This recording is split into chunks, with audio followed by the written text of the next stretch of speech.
Waouh! Bonjour à tous. Alors, mon sujet, c'est doit-on boire ou subir la pression?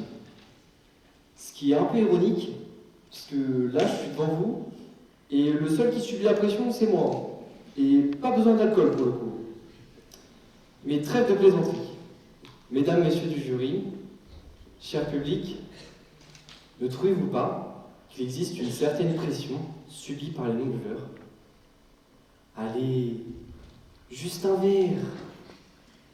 Vous qui ne buvez pas, vous qui ne buvez plus, vous qui vous étiez pourtant promis de ne plus céder au démon qu'est l'alcool. N'avez-vous jamais entendu cette douce invitation? Allez, juste un verre. Mais est-ce vraiment juste un verre? Ne serait-ce pas là déjà le verre de trop, celui que l'on regrette, celui qui brise nos promesses et notre bonne volonté? Mais en même temps, a-t-on vraiment le choix? On dit bien souvent, boire ou conduire, il faut choisir. Mais trop peu, boire ou être jugé, à vous de décider. Boire ou être moqué, boire ou ne pas être comme les autres.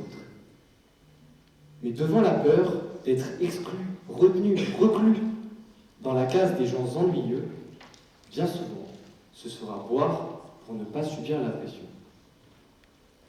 Alors, j'en viens à vous poser la question.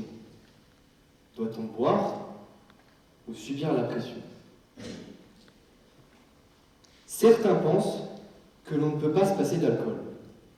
On a tous un ami qui nous a dit un jour « Sans alcool, la fête est moins drôle. » Alors qu'avec un verre, tout devient super.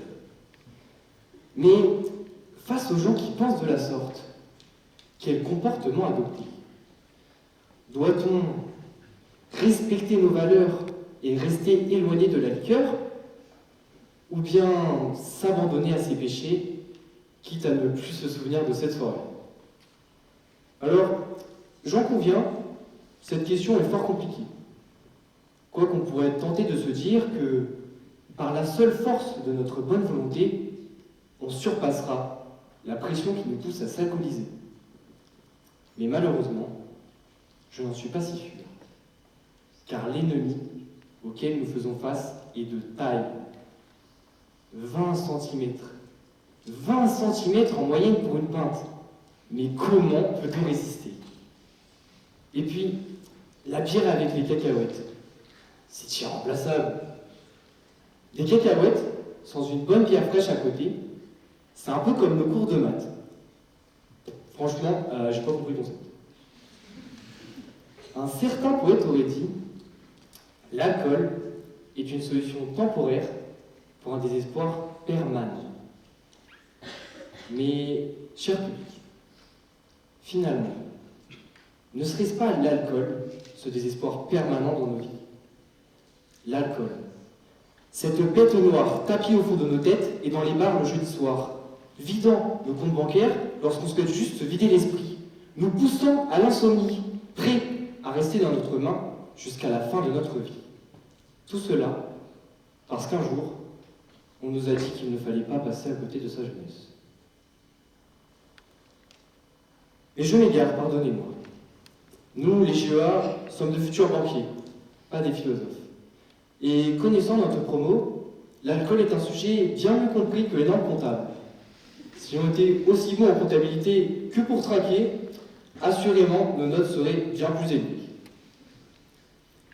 Néanmoins, j'espère que vous n'êtes pas trop déçus.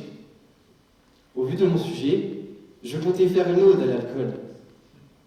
Mais je me suis ravisé, car ce sujet peut être consommé de différentes manières.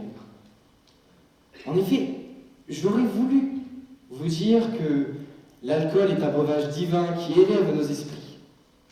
Mais j'aurais aussi pu vous dire que l'alcool est sûrement la boisson la plus nocive pour notre société. Donc, ne sachant pas quel point de vue choisir, j'ai décidé de faire ce que tout bon étudiant fait le jeudi soir. J'ai pris un peu de ci et un peu de ça, et j'ai mélangé afin de concocter ce texte qui, je l'espère, enivre vos esprits. En parlant de mélange, les bars, ce serait pas fait pour réunir plein de gens différents autour d'une table pour parler de tout et n'importe quoi? Moi, je pense que si. Mais alors, qui a instauré cette règle stupide qui consiste à remplir le verre de tout le monde avec le même liquide bourré de molécules appelées éthanol? J'aimerais bien savoir.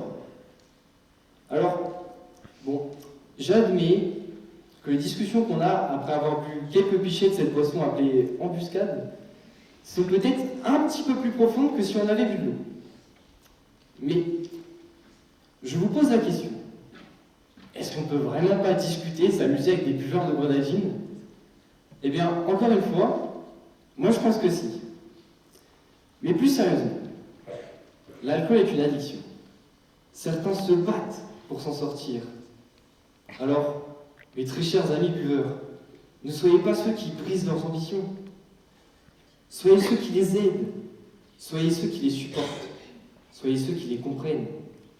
Et ainsi, peut-être qu'un jour, la question sera boire ou être respecté pour ses choix.